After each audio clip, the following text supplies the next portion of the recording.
You will hear a talk on the topic of psychology and advertising. Good evening, everyone.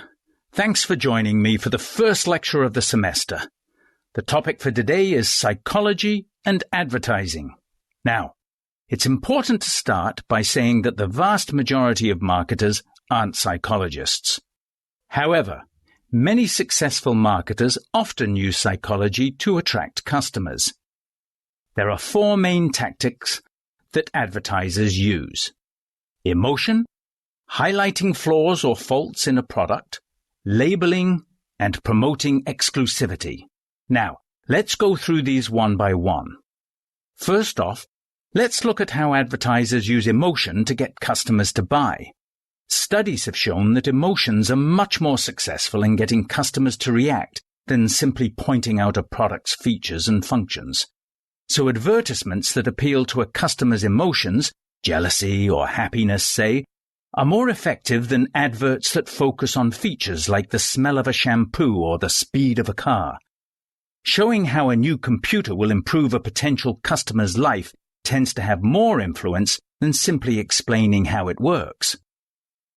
The second trick advertisers use is to point out the product's faults.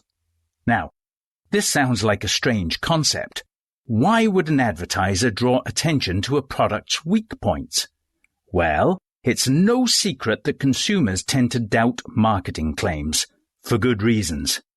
Many simply aren't credible.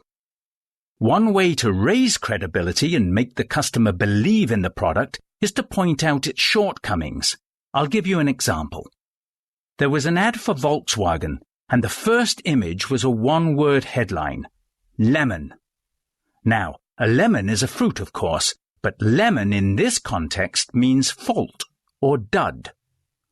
The next image was an inspector's report stating that she had found a very small mark on the car's glove compartment, and it would have to be replaced before it was sold.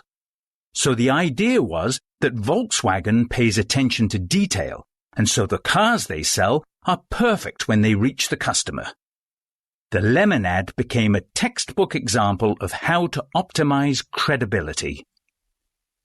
The next tactic is labeling. This is basically when the advertisement tells the buyers something good about themselves.